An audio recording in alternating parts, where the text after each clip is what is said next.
so now I'd like to introduce one of our main speakers for the night, who is Alexander DiBenedetto, who is the Executive Director of the Libertarian Party of Nevada. So please welcome Alexander. I'm really excited for you guys to hear what Alexander has to say, and also please take an opportunity to talk to some of the candidates that are here. I hope they can identify themselves to you guys, because we do have quite a few candidates from the Libertarian Party. I'd love for you guys to engage in conversation with them as well. All right, well, thank you for having me, and thank you so much for allowing us the opportunity to speak. All right, first, there we go. Dang. We should be good. LPNevada.org, you can get all of our information, including our candidates for office. I'd like to quickly, if you don't mind, recognize those four that are here tonight. We have Greg Leffner for Congress right here. We got Robert Schroeder for Congress. We got Jared Ward for Governor. Right here. And we have, last but not least, Bruce Newman for Assembly. All right, so let's see, I'm kind of separating myself from my speech. This is to make sure I don't go on and on and on. So, but a little bit about me. My name's Alexander DiBenedetto. There's no quiz on how to spell it. So if you need to find me, you can find us and all of our information underneath the executive teams on our website. The executive director, as Maddie mentioned, also a longtime member of the Libertarian Party nationally, and moved to Nevada about 5 years ago. Met up with the party that was really pushing for the legalization of gay marriage at the time. Done, did that.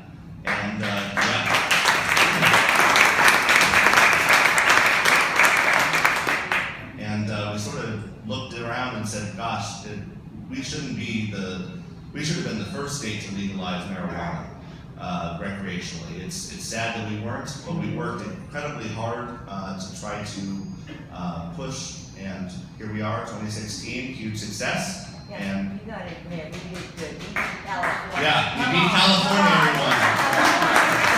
You beat California. And I do believe that the number of sales that we had exceeded Colorado and Oregon for their first year. Yep. So congratulations, you have a great industry here. So one of the reasons I got involved in politics, I think a lot of people would tell you that, is we want to see a better world, a freer world in our case. And one of those freedoms is your right to consume the medicines and other substances that you need and that you want. The government is a little slow to come around a lot of this stuff in the new research, and sometimes they won't even allow research to take place. So they prohibit things like cannabis that we know have a demonstrable medicinal effect, especially for people suffering from Parkinson's, PTSD. There's no reason to separate people from their medicine. And so we've been working hard to try to make that better. I wanted to get in a little bit to our history of the party, for those who probably don't know. We were founded the same year the drug war started, in part because of the drug war starting. So it was started in June 18th, 1971, Richard Nixon saying it's our #1 issue. We have to do the war on drugs, we have to end this, it's hurting people. And later that year, the Libertarian Party formed in Colorado Springs, Colorado, in December of 1971. So there's been a long time history between the Libertarian Party's entire existence and the legalization of drugs and cannabis. We believe that you know best about what you need and what medicines you need, and that should be between you and your doctor, not between you, the doctor, the government, and 15 different federal agencies. If we were in charge, the DEA would be gone tomorrow. There would be no more DEA. So I'll tell you a little bit of trivia. They've spent over $1 trillion of your dollars on the drug war. They've accomplished a lot of destruction, a lot of destroyed lives that shouldn't have been destroyed. A lot of people locked up for things that aren't crimes.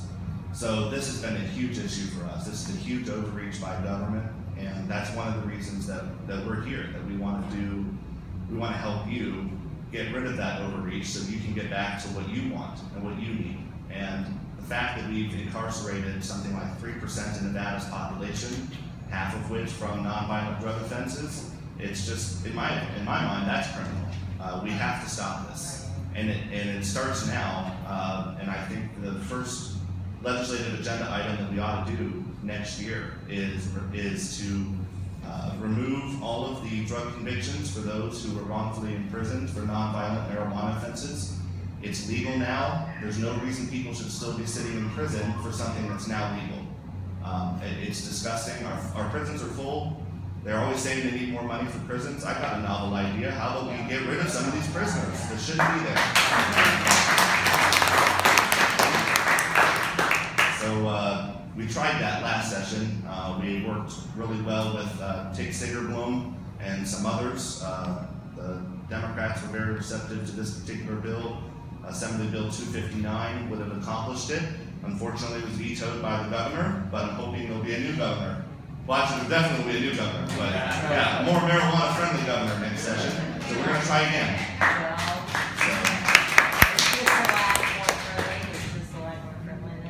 We are, again, I can't speak for Sisolak, but I can say that there's going to be a very marijuana-friendly cycle based on how things are looking.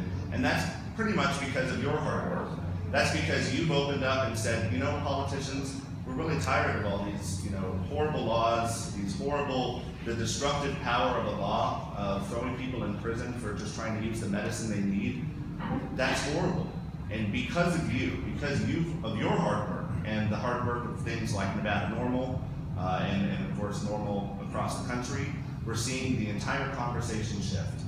It used to be that the Libertarian Party would go and ask for marijuana legislation and we wouldn't get any signers, nobody would sponsor our bill, nobody cared, you couldn't get anything done. But because of your advocacy and your hard work, we're able to actually get some of these things done that are really important. And now one of them that I'd like to talk to is, you often hear libertarians talking about taxes, and I know a lot of you will have different opinions on taxes than us, but you'll hear about us talking about repealing and ending certain taxes. But there's one tax in particular I think we can all agree is pretty terrible. They actually tax the manufacturing of marijuana for medicinal use in the state of Nevada, and I don't think you should tax medicine. They don't tax opioids. They're exempt from the retail sales taxes and production taxes. Yeah. So why are they taxing your medicine, your medical marijuana? So we would we'd like to bring a bill to end the production taxes and manufacturing taxes on medicinal marijuana because, again, we talk about the opioid crisis all the time and we seem to not do anything to fix it. The biggest alternative to opioid use and narcotic use is medical marijuana. And the fact is that we've done a really poor job of making it affordable. A lot of people who need to use medical marijuana, they're on a fixed income, right? You might have veterans that are on fixed income, seniors, people who are dealing with pain. And you don't get the assistance that you would for getting narcotics, of course. And I know NORML's working on turning stuff around at the federal level. But here at the state level, we can control how expensive medical marijuana is, and we can make it cheaper by not taxing it. Again, shouldn't tax someone's medicine. People just should have direct, free, and fair pricing for their medicine. We can have a conversation at some point about recreational. I know a lot of people see a lot of different uses for that, but definitely I think we can agree it's pretty heinous to do for medicinal marijuana. Oh, I see a question. Yeah. How do you feel on homegrown? I think you should be allowed to grow whatever you want in your own home. It's your home after all, right? And so the fact that there's laws that prohibit you from growing within, I believe it's 1,000 feet of school and other school zones. And within, so I think that you should have the right to grow what you want in your home. I understand the industrial manufacturing, a lot of the processes that are pretty dangerous for people who want to do that in your home. But when it comes to growing plants, I don't see any issue with that. I think that that's one of the things that we had to swallow, kind of a hard pill to swallow when we got it passed. And there were a lot of problems with that bill. Thankfully, a lot of the legislative leaders like Tig Sigerblom helped overcome many of those legislative challenges. We do have to wait one more session, I believe, before we can touch the original as passed initiative. So, sorry you guys are running all kinds of data. Sorry. I'll try to keep it light. But basically, we need another session, so 2020, so the 2021 session, before we can start fixing a lot of the distributed problems, the licensing restrictions, and the restrictions on home growth like we're talking about. So we'll definitely be looking to do that. Again, your home, you want to grow 15 marijuana plants because you really like your marijuana, go for it. Okay. We don't see the issue with it, and again, it's your home, your rights. And you're not harming anybody else, kind of our general rule of thumb. If you're not harming someone, there shouldn't be a law against it. So, okay, talked about the medicinal marijuana. Can I ask a question? Yeah, absolutely. What do you see about the future for medicinal? Like as a state, where do you think that's going for us? So one big hurdle that I wanted to talk about was the fact that because it's still illegal federally, there are a lot of regulations that hurt people with medical cards, and because of recreationally, if you under a certain amount don't have to get one, then they don't know, and so people are opting to get recreational, pay the taxes even for their medicine because they don't have to worry about giving up rights to owning a firearm, certain rights when they go to get jobs. In fact, the 2011 case that was decided in district court was a case by a lady here in Nevada who had a medical card. And she only had a medical card to support the legalization of cannabis. She didn't even use marijuana, right? Isn't that crazy? And she was still denied the ability to get a firearm. Now, I know a lot of people here have different opinions probably on firearms, and that's okay. And we can have a conversation about that some other time. But I don't think that having a medical card should be an automatic disqualification. I think that's wrong. And there's a lot of other problems. You've got a lot of veterans that are very pro-gun that want to use marijuana and they're afraid to go get medical cards because of this. So I think that if we don't fix that problem, we're going to see the end of medicinal marijuana because it's not free, right? It comes at a cost. And you have to decide between some of the privileges and rights that you have now. If you just did it recreationally, no one knows, no one's tracking it. People like their privacy, right? I wouldn't want a federal registry of narcotics that people could go search, or any other drug, right? It would be horrible. If you're on cancer drugs, I don't think anyone has a right to your medical information, least of all the government. And medical card is just that. So I would say get rid of the medical cards and maybe solve this issue. Yeah, question. I have a question about the woman who was denied the right to purchase a firearm.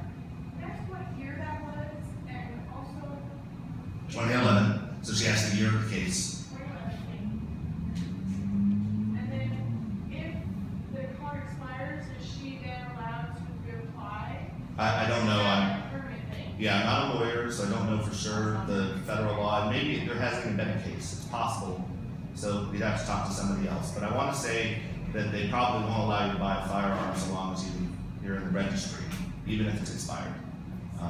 Because federal laws prohibit you if you're purchasing what they consider an illegal drug. And so that's why we have to get rid of people like Jeff Sessions who want to go back to the drug war, right? We have to get rid of that. We have to speak up as a people and say no more. We've got to be done. The drug war has cost way too many lives. It's destroyed people. And we owe it to ourselves as a community to allow people to use the medicine they need. And honestly, if you just want to get high at night and have a good time, like you should have that right? And I can go home and get a six-pack started right now, but it's just sad that you can't go home. And I just found out about this new syringe thing. I'm going to try that out, for sure. on my frosted flakes or something in the morning. So, but we're changing the culture. I mean, a lot of it's going to be going to your employers and saying, why do we still have a marijuana policy? Change that. There's a lot of advocacy you can do. Go talk to your HR rep at your company and find out if you can get that removed. Most of the time they say yes. In fact, they say we wouldn't even test for that. And so you could have been using marijuana this whole time, not even know. So get on it. Can I just say something? I appreciate what you're saying, but please, if there's anybody in here who goes to their HR thing, you're going to be fired. So don't do that. Yes. Okay. You don't have to use it. I'm saying you can just request that the policy be re-examined. Yeah, if you're afraid for your job, NORML will do it. Yeah, NORML. Let NORML do it. We'll do it. Yeah, if you're afraid because it's Caesars or something, or some other. They don't drug test. Caesars does not drug test.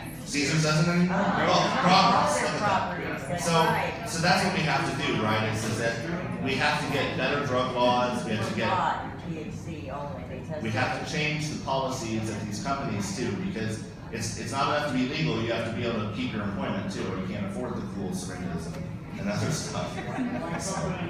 Company I work for, Alex, has recently changed their policy. If you have a medicinal program, you can, if you cut Yeah. pot in. You have a lot of power to change the policies at your own workplace, so don't worry, you don't have to go testify in front of an assembly meeting. You can let people like us or Las Vegas NORML do that, but you can certainly have a conversation. And I would advise you to do that only because you want to start getting the conversation going, start seeing that culture change right at your own workplace. So I saved the most popular thing we want to push for next session for last. I think all of us would agree. Establishing legal public consumption locations for marijuana, aka pot lounges, right? Imagine, we had a lot of tax revenue here from tourists who bought marijuana, but that would pale in comparison to the amount of revenue we would have to fund these bad schools, aren't getting enough money. We would have so much money if we had pot lounges. I mean, people the alcohol industry would be done for. I mean, there would be a pot lounge every other casino down in downtown, and I know that that's possible, but that's something that people are afraid of still. That's not a slam dunk. That's something where you need Las Vegas NORML, and you need to be testifying and writing that's your state representatives. They have a lot of power over your life. They have a lot of power over what you can do. This is one way they can make your life better. And they don't listen unless you pressure them. Yeah, you gotta keep on them. You gotta keep on them. And I think that we'll have a very friendly, marijuana-friendly legislature next year, but that doesn't mean that they're gonna go against public opinion still. You know, they still think there's gonna be dinosaurs walking down the street or something with marijuana.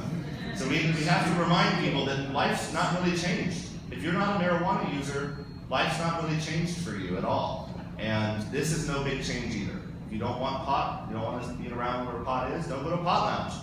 If you don't like alcohol, you don't go to a bar, right? It's just how it is. So we should let people make their own choices. You should get to make your own choices about what you do and what you do recreationally, and it shouldn't be up to the people sitting up in Carson City.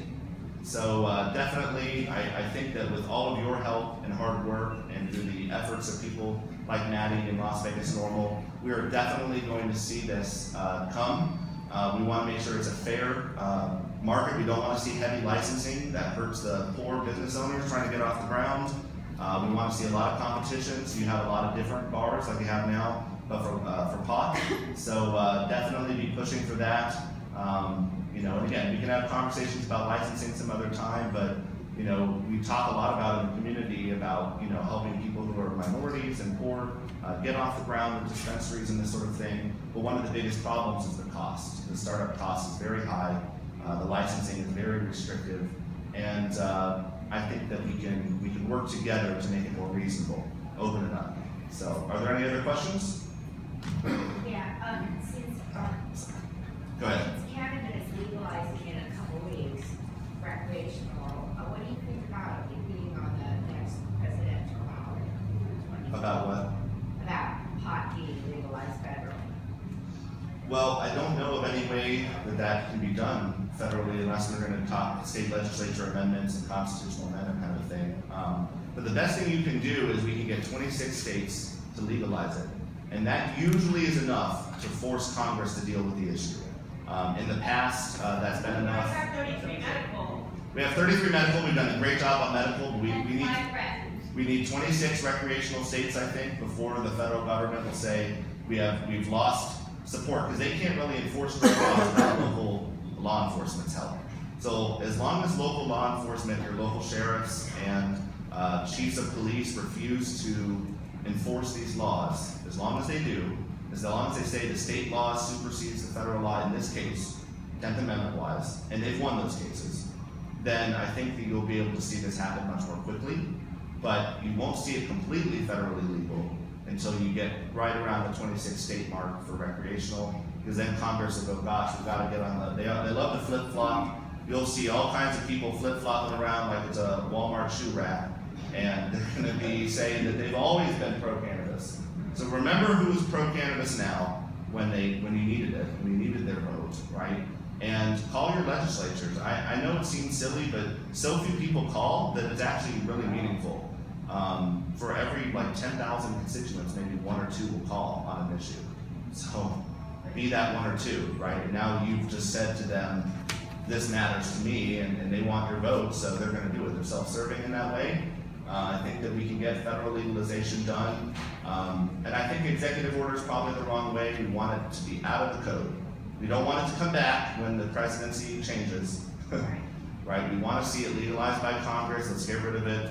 I'd love if while we were there, we got rid of the whole chapter on the Drug Enforcement Agency and it's shuttered tomorrow, but baby steps. So I think that's where we're going. I answered your question. Yeah, okay, thank you. So I just wanted to add and kind of tell everybody that on the social use lounge side of things, the city of Las Vegas this week issued their business impact survey. So if you are a business owner who has a business license in the city of Las Vegas, you can log into your City of Albany account, and then you can, it's not a vote, but you can express your opinions and wants for the social use venues. That just came out this week, so it's a direct line to be able to say how you feel. So for those who didn't hear in the back, City of Las Vegas, you can log on and say you want public use lounges. And they really look at those, because again, so few people have the desire to go on and say these things. So whether you want to contribute by donating to Las Vegas NORML, or you want to go testify, certainly our party, if you're interested in that, whether you're in our party or not, if you want help learning how to go do that, we will provide training for that during the session. You don't have to go to Carson City, for those who didn't know. You don't have to make that 8-hour drive on a really dangerous 2-lane highway. Really dangerous. You can actually testify remotely here. So they use technology. You can, it's not quite a hologram, but it's something. And we can tell you all the things you have to say in the beginning, Alexander DiBenedetto, Assemblyman, all that sort of thing. So you can learn all of that, and I'm sure Las Vegas NORML has different opportunities to do that. But definitely becoming a marijuana advocate by lobbying, talking to the committees when they're seeing these bills, that goes a long way. And a lot of people think it might not. They think it's just a small little piece, but again, so few people are down there. There's like 15 people. I went to how voting was changing in all of the state of Nevada. I went to one of those meetings, the Undersecretary of State was here, Wayne Thillery. It was 15 people in the entire Clark County government building learning about the fact that you can vote anywhere on election day this year, not just your precinct, by the way. But they told you about that 18 months ago in a public thing to find out if there was outrage, and there wasn't any. Good. But, the fact is that so few people show up to these public meetings that you have an outsized influence. You're here tonight. I know that means you're committed, so definitely show up next February through July or June and tell politicians in our state legislature we want to see pot lounges. We want to get rid of the convictions for people who have committed nonviolent marijuana offenses, and we want to see a freer and less restrictions on medicinal marijuana. We want to see lower taxes on that. So I think I've used up my time. So thank you so much for having me.